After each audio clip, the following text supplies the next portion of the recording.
Programme کے پہلے segment میں ہمارے پشاور کے بیورو چیف ہیں عمران بخاری صاحب، ایک نیوز سے تعلق رکھتے ہیں، ان سے بات کرتی ہوں۔ بخاری صاحب، سر آپ نے اس پورے ایونٹ کو دیکھا، کس طرح ممکن ہوتا ہوا سچویشن بنتی ہوئی، ڈیولپ ہوتی ہوئی نظر آئی، لیکن جو صوبائی وزراء ہیں یا صوبائی حکومت ہے ان کی طرف سے وہی روٹین کے سٹیٹمنٹس آئے۔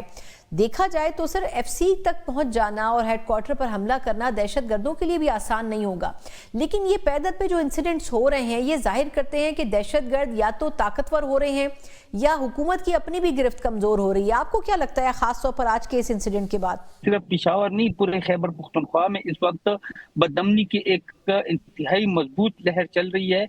پشاور کا انسیڈنٹ بہت ہی تشویشناک عمل ہے، ایف سی ہیڈ کوارٹر کو نشانہ بنانا، اور خصوصاً اس وقت جب ایف سی ہیڈ کوارٹر کے اندر 450 ریکروٹس کی ٹریننگ کا عمل جاری تھا، ان کی پریڈ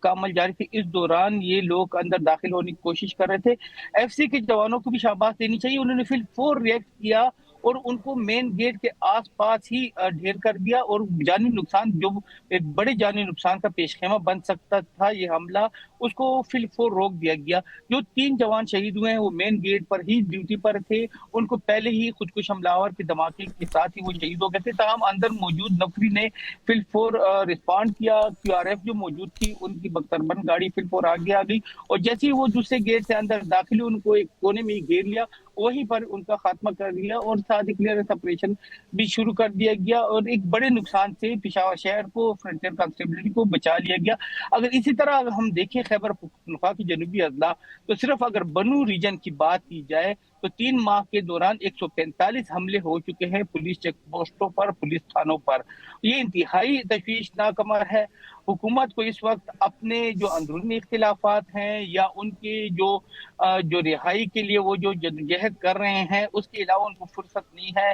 تو اس معاملات کو دیکھے، ان سے نپٹنے کے لیے کوئی مضبوط حکمت عملی بنائے۔ اگر ہم دیکھیں یہ سارے معاملات باہمی تعاون سے، باہمی ایک سلسلہ اگر جاری رکھا جائے، سیکیورٹی فورسز کے ساتھ،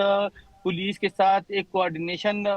کا فقدان بھی نظر آتا ہے حکومت کا، اور حکومت ایک سمت جا رہی ہے اور ادارے دوسری سمت جا رہے ہیں، تو ان سب کی جو خمیازہ ہے وہ عام عوام کو ہی بھگتنا پڑ رہا ہے۔ اور اس کا یہ ثبوت، واضح ثبوت پشاور کے اندر، پشاور کے ہم دل کہہ سکتے، قلب کہہ سکتے ہیں، یہیں پر یہ ایف سی ہیڈ کوارٹر ہے، گنجان آباد علاقے میں ہے، اور اسی علاقے میں دہشت گردوں کا پہنچنا انتہائی تشویشناک امر ہے۔ جی اچھا عمران، یہ بتائے گا کہ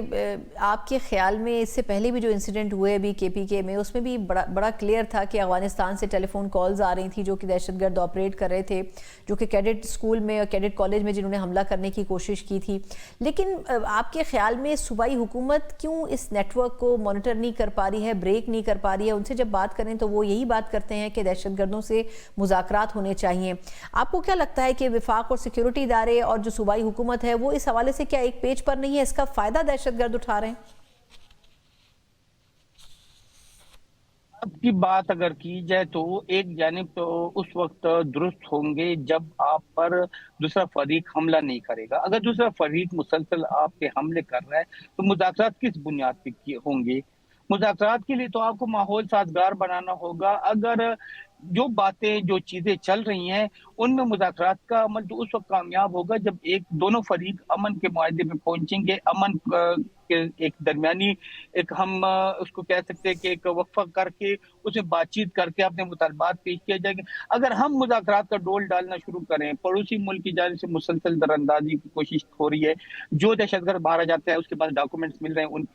ان کی نماز جنازہ وہاں پہ پڑھائی جا رہی ہے، بیرون ملک ان کے لیے فاتحہ خوانی کی جا رہی ہے، اور یہاں پہ ہمارے عام عوام مر رہے ہیں۔ یو ایف سی کے جو 3 جوان شہید ہوئے ہیں وہ بھی کسی کے بیٹے تھے، کسی کے بھائی تھے، تو ان کو شہید کرنے والوں کے ساتھ آپ کیسے مذاکرات کریں گے اس صورتحال میں کہ جب وہ ہتھیار نہیں ڈال رہے، ہتھیار سائٹ پہ بھی نہیں رکھ رہے؟ ڈالنے کی بات علیحدہ ہے، وہ تو چلے ایک لمبا پروسیس ہے، لیکن جب تک وہ لوگ خود مذاکرات کے لیے حامی نہیں بھر رہے، یہاں سے کیسے مذاکراتی عمل کیا جا سکتا ہے؟ سب سے پہلے تو اپنے عوام کا تحفظ کرنا ہے۔ آپ کے عوام غیر محفوظ ہیں تو آپ مذاکرات کیسے کریں گے؟ تو یہ ایک بڑا سوالیہ نشان ہے، اس کا جواب غالباً حکومت کے پاس بھی نہیں ہے کہ وہ مذاکرات کریں گے، کیسے کریں گے،